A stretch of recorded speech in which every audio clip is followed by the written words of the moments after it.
Magandang hapon sa inyo lahat. Magandang hapon sa ating sa mga nagsusubaybay sa ating ngayon. Nandito po tayo upang makapagbigay ako ng karagdagang report tungkol sa mga ginagawa ng ating pamahalaan sa harap ng hamon ng nangyayari dahil sa giyera sa gitnang silangan. At ang kasabay niyan, dahil nagkagera, dahil nasara nga yung tinatawag na Straits of Hormuz at hindi makadaan ang mga barko na nagdadala ng langis, lalong-lalo na dito sa Asia, ay nagtaasan ang presyo ng petrolyo at lahat ng produkto ng petrolyo. Kaya kailangan natin, mula nung nagsimula ito February 28. The next day, ay nagmi-meeting na kami. Sinimula na namin, sabi namin, tiyak ito. Kahit umakyat kaagad ang presyo ng langis, kaya sabi namin, hanggat may gera, itong presyo ng langis ay mananatiling mataas. Kaya mahihirapan ngayon ang taong bayan. Dahil alam naman natin, pag tumaas ang presyo ng langis, ay malaking perwisyo sa ating mga kababayan. At sa lahat ng bagay, kaya gumawa kami ng plano kung ano ang mga kailangan gawin upang pagaangin naman ang magiging epekto sa pang-araw-araw na buhay ng ating mga kababayan. Kaya simulan ko sa mga bagay dahil although meron tayong mga report, nakita naman ninyo kung nung ako'y pumunta sa PITX sa terminal para kausapin at ang mga bus operator, magbigay ng kaunting tulong sa kanila upang naman hindi naman masyadong itataas ang pamasahe. At nakapagbigay na rin tayo sa mga transport workers ng mga tulong. At para makumpleto lamang ang kaalaman ng ating mga kababayan, kaya't ako nandito upang ma-report sa inyong lahat kung ano na ang aming ginagawa. Ang nagawa na natin, unang-una, ang una naming na pinag-aalala ay ang ating mga OFW. Dahil talaga sila, nasa lugar sila ng giyera mismo. Kaya delikado ang kanilang seguridad at delikado ang kanilang buhay. Hindi lamang ang kanilang hanap buhay, kundi mismo ang buhay nila. Kaya mabuti na lang at maganda ang relasyon natin sa mga Middle East countries kung saan nandun ang karamihan ng Pilipinong nagtatrabaho. Mabuti na lang at magandang relasyon natin at kinakaibigan natin silang lahat. At very appreciative ang mga host countries sa ating mga workers dahil nga sinasabi nilang napakagaling at napakaganda ang kanilang ginagawa, ay nakipag-ugnayan tayo sa kanila kaagad at tiniyak sa atin na ang seguridad ng ating mga OFW ay kanilang binabantayan at tinitiyak nila na ang ating mga OFW ay hindi malagay sa alanganin. Unfortunately, kahit na sa lahat ng ating nagawa, nung ilang araw pa lang, nagkaroon tayo ng casualty sa Israel dahil kagaya nung nangyari nung nakaraan, ay sila ay tumutulong sa kanilang alaga at sa kakatulong sa kanilang alaga na abutan ng bomba at papunta sila sa bomb shelter. Nabuhay yung caregiver, nasawi naman ang caregiver na Pilipina. So yun ang una nating naging casualty. At patuloy naman ang aming ugnayan at para sinasabi, kasi marami nagpaplano, pwede kami, lulusot kami, aalis kami. At sinabi ko kagad sa kanila, wag muna, dahil hindi natin alam ang sitwasyon. Makinig tayo sa mga local authorities, yung mga tiga doon, ang mga pamahalaan nila. At magtanong tayo, kailan ba safe na makalabas? Kailan ba lilipad ulit ang mga eroplano? Kailan ba kami makapag-charter ng eroplano upang maiuwi ang aming mga kababayan na nagnanais umuwi?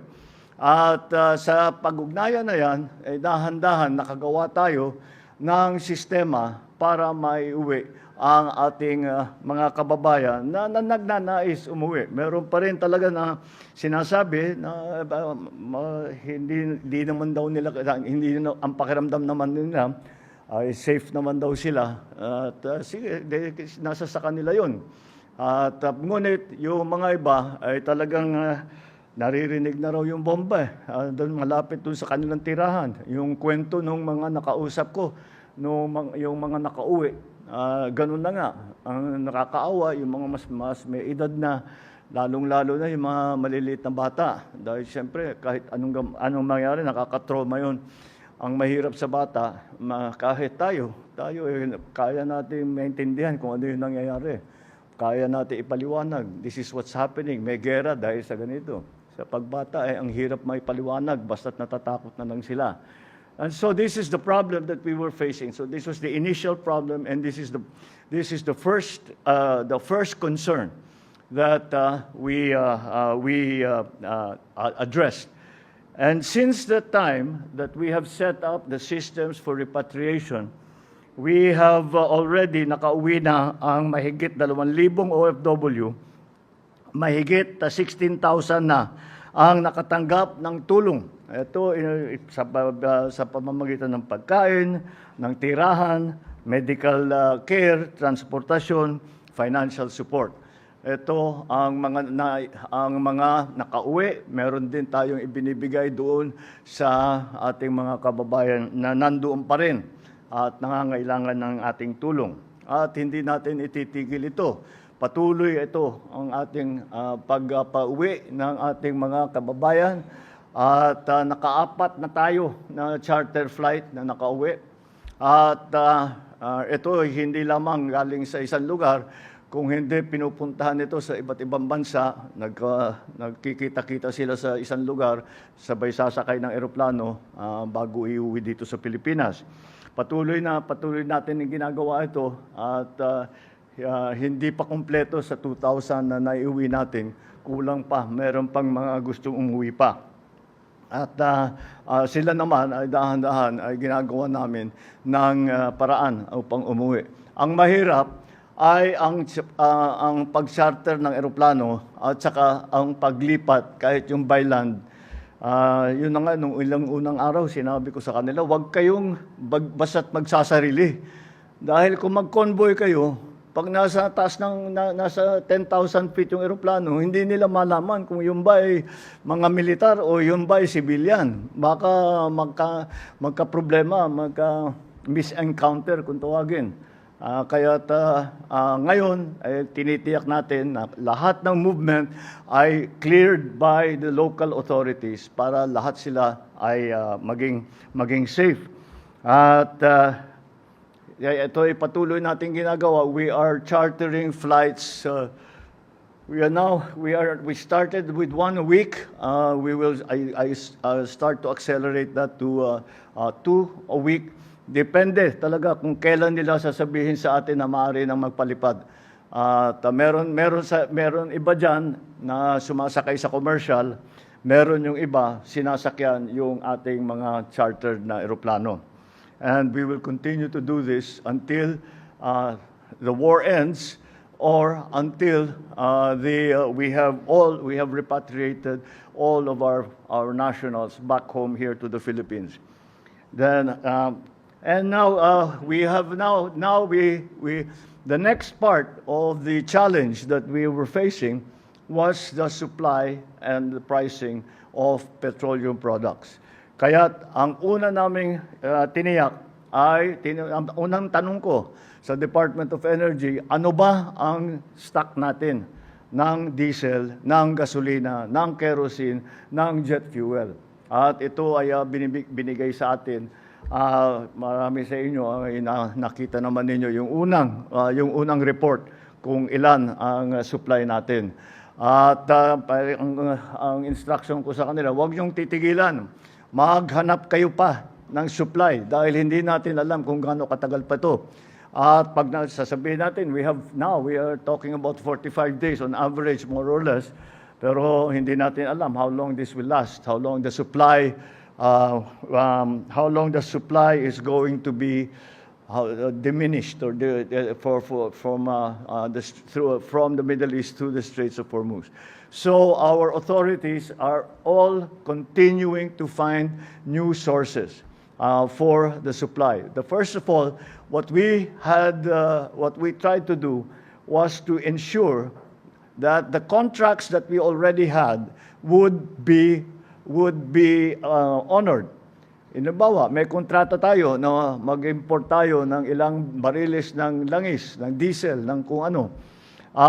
Kung ito ba, ay tiyakin natin na patuloy na makakarating talaga ito sa Pilipinas. Nung unang ilang araw, lahat ng hindi kami masagot ng mga supplier natin ng oil and petroleum products dahil hindi rin nila alam kung ano yung nangyayari. At yun na nga, pati yung presyo hindi nila maibigay. Ngunit dahan-dahan sa patuloy na ating pagtatawag, sa patuloy sa ating pag-ugnay sa kanila at gumawa tayo ng mga bagong sistema para makarating ang langis dito, ay tuloy-tuloy naman, nasupplyan tayo. And we are not stopping. Although the average now is running at 45 days supply, siyempre iba-iba, but the average is 45 days. Hindi natin tinitigilan. And again, I credit the success of this ensuring the supply to the good relations that we have with our partner countries around the world. And we have not only gone to our oil suppliers, the traditional oil suppliers, we have tried to explore other sources that are not affected by the war that is ongoing in the Middle East. And it would be premature to say that we have perfected contracts with them, but I think it's sufficient to say that the things are beginning to open up. And although we cannot be assured right now of the supply, we can be sure that at least for 45 days we will be all right. I think that we can be fairly confident. We can be confident that after the 45 days, we will still have already arrived here in the Philippines. We will have already a flow of oil, not just one delivery, not just two deliveries, but a flow of petroleum and petroleum-related products. Right now, because of the situation, lahat hinihingi natin. Humihingi tayo ng crude oil. We are asking for, we find if we can find it dahil meron naman tayong refinery. Andyan naman ang Petron that can refine it. Gasolina, diesel, siyempre ang pinaka-importante para dito sa Pilipinas. At ang jet fuel, kerosene at saka jet fuel para patuloy ang lipad ng mga eroplano. So we are continuing to do this. We will not stop. We will not stop this process so that we will ensure the supply of petroleum and petroleum products to the Philippines. And right now, I'm very confident in saying that we have sufficient supply. We will continue to source those supplies.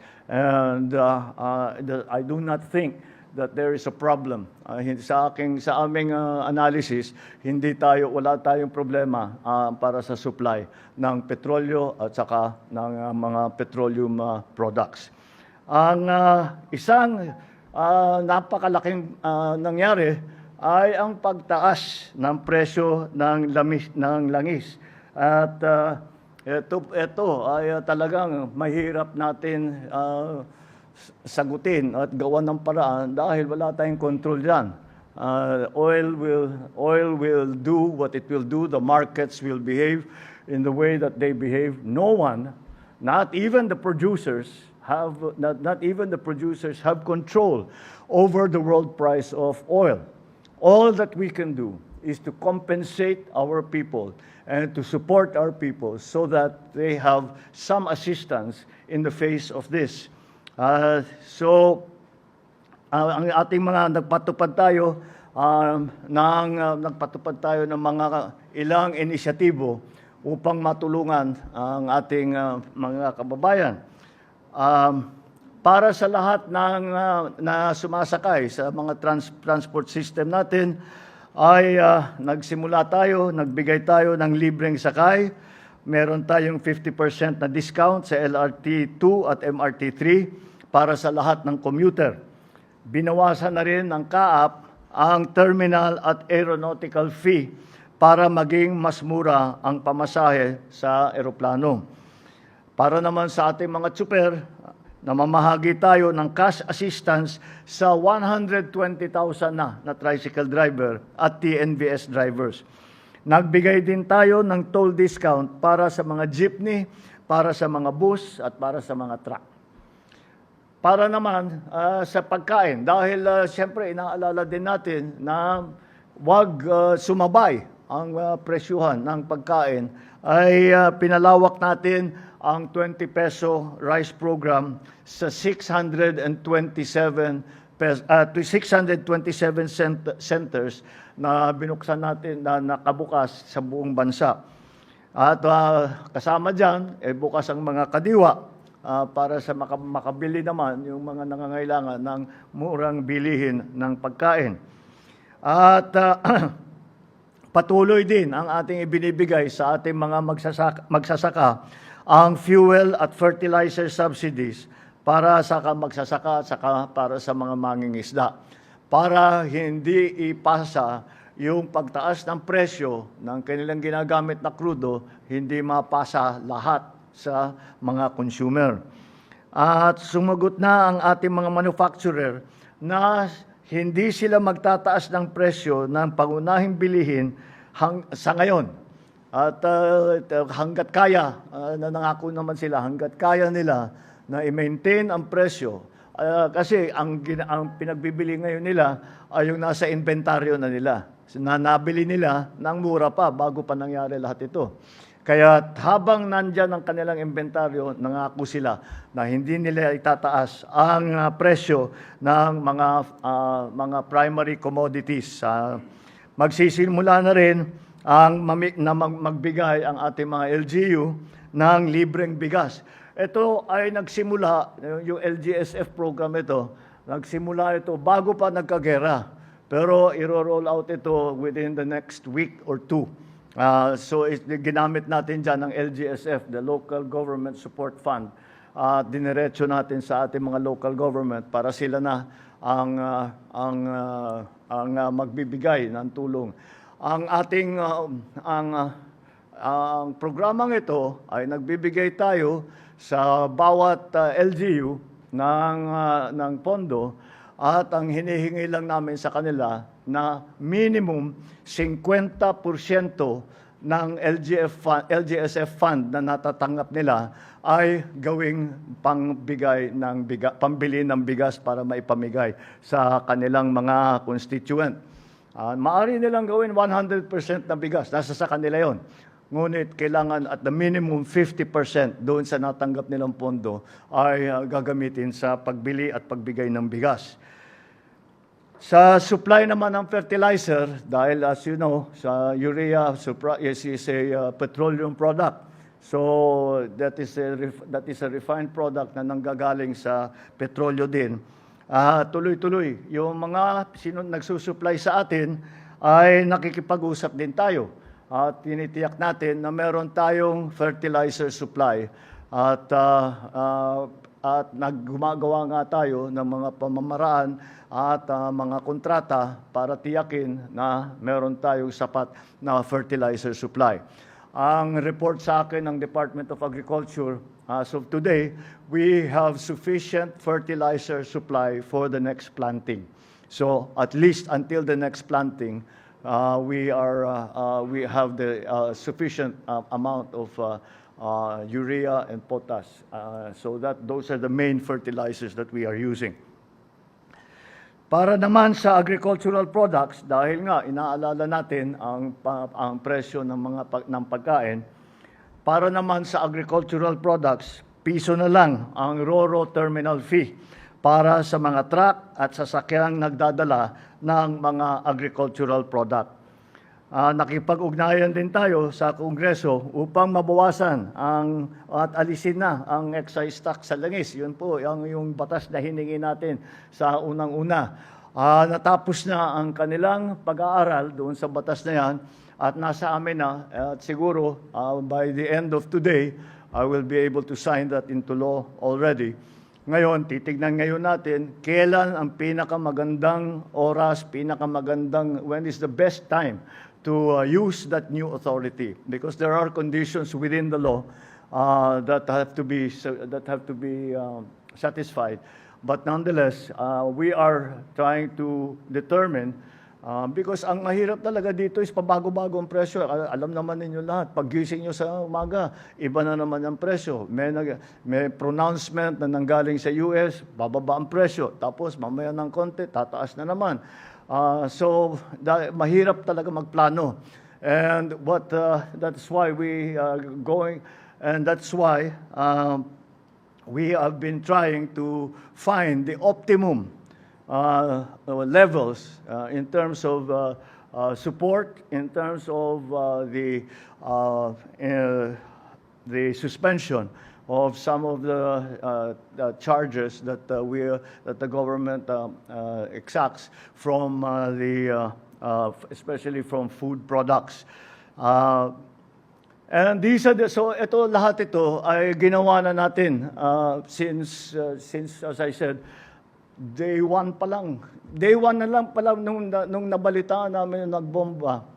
Ang una naming inalala ang ating mga OFW. Miniting ko na ang OWA, miniting ko na ang Department of Migrant Workers, kinausap ng DFA ang ating mga embassy, at yan ang una nating ginawa.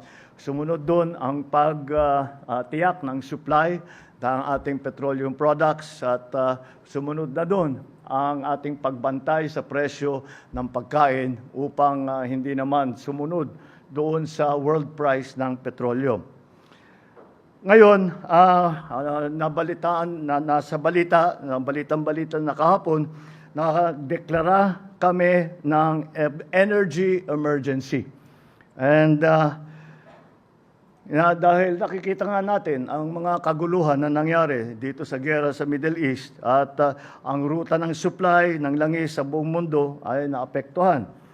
Ang Straits of Hormuz, madalas nyo nang marinig ang Straits of Hormuz, at yun, kung tignan niyo sa mapa, doon dumadaan ang mga langis ng more or less 20% ng lahat ng world supply ng oil products, dahil oil-producing countries sa mga Gulf countries.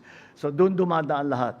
Karamihan ng dumadaan na langis sa Straits of Hormuz papunta rito sa Asia. Kaya't ang Asia, sa pagsara ng Straits of Hormuz, ang Asia ang pinakamabigat ang tama. At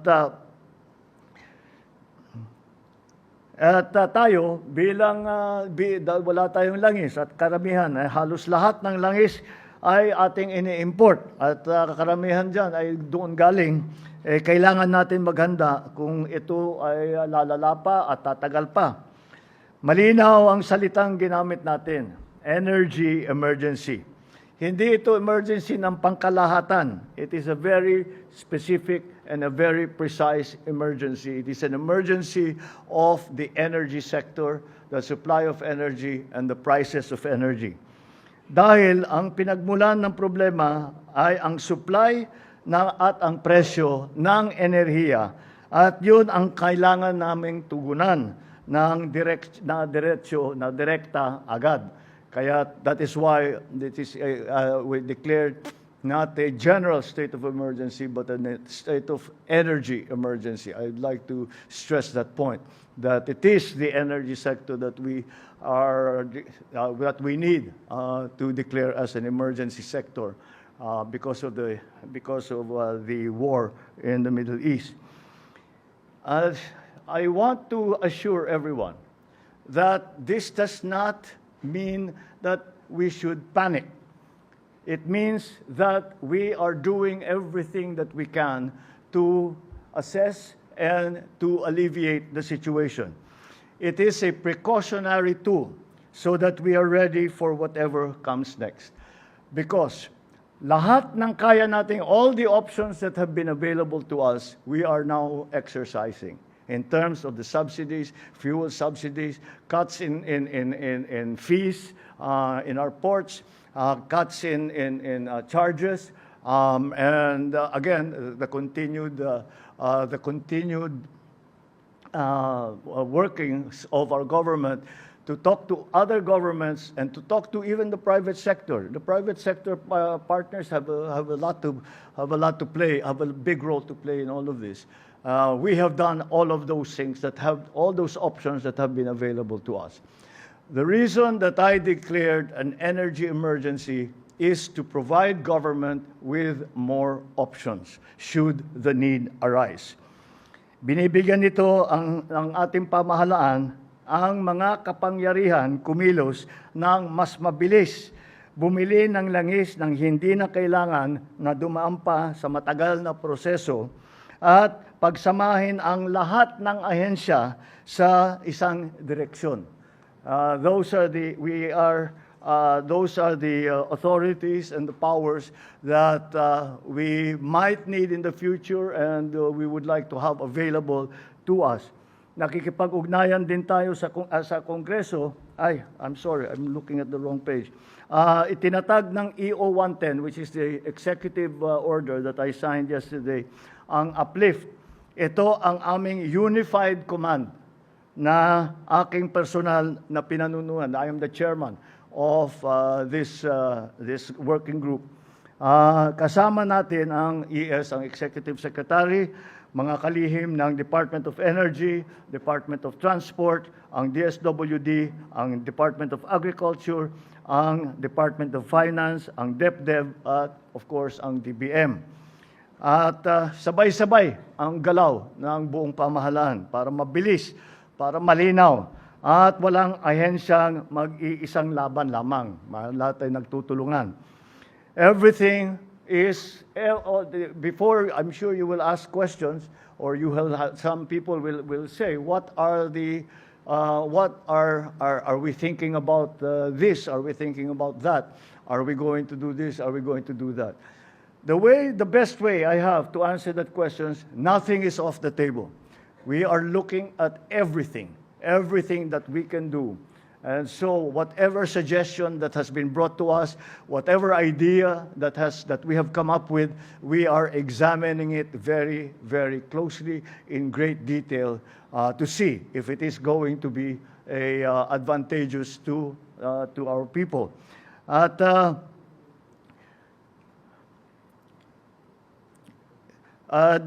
dahil kuminsan ay pag tinatanong natin, dahil ang tanong hindi kung ito ay maaring gawin, kung ito ay posible, kundi kung ito ba ang pinakamabilis at pinaka-epektibong makakatulong sa taong bayan. So every suggestion, every idea that has been brought to us, that we have come up with, we look at it in detail and we say, ito ba ay mararamdaman kaagad ng taong bayan? And that is an important criterion. Dahil sa mga kapangyarihan na ibinigay ng Executive Order 110, mas marami na tayong magagawa at mas mabilis na ang magiging aksyon ng pamahalaan. Mapapabilis ng Department of Energy ang pagbili ng langis mula sa ibang bansa. Paiigtingin natin ang aksyon laban sa hoarding at sa mga nagsasamantala, hindi lang sa langis, kundi sa lahat ng pangunahing produkto. I think we made that warning very early on, na wag mag-hoarding at wag mag-price gouging. Wag silang nagsasamantala dito sa sitwasyon. And we will enforce that rule very, very strongly. And again, to those who are thinking about it, hindi nyo na kailangan gawin because we have a sufficient supply of oil, we have sufficient supply of food. Sa pagkain, sa pamasahe, lahat po ito ay maaari nating matignan. Today, halimbawa, maaari nang makialam ang pamahalaan sa supply at presyo ng kuryente para hindi ito masyadong magmahal. Dahil that's the authority that the EO in its declaration of a energy emergency provides the executive.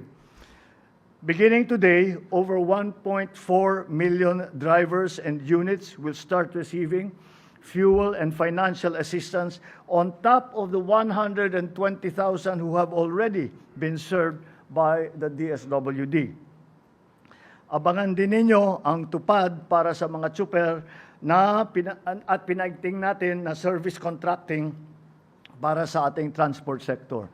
Again, these are supports that we are hoping to bring, that we are going to bring to those who are most affected by this situation. Nais kong maging malinaw tungkol sa aming prioridad. Hindi natin kontrolado ang presyo ng langis sa mundo. Yan ang katotohanan na ating hinaharap.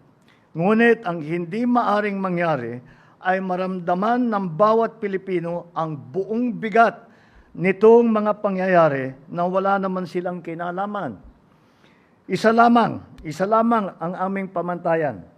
Agaran, pinakamabilis at direktang mararamdaman ng ordinaryong Pilipino, hindi bukas, hindi sa susunod na linggo, ngayon, sa pagkain, sa pamasahe, sa kuryente, sa araw-araw na gastos ng pamilya, yan ang mga hakbang na aming inuuna.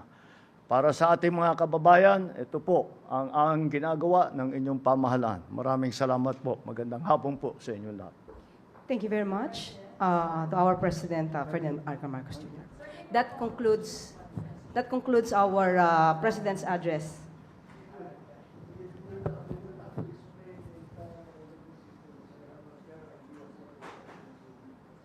Thank you very much, sir. Will the government temporarily take over, or at least the DOE will temporarily take over the oil industry following the announcement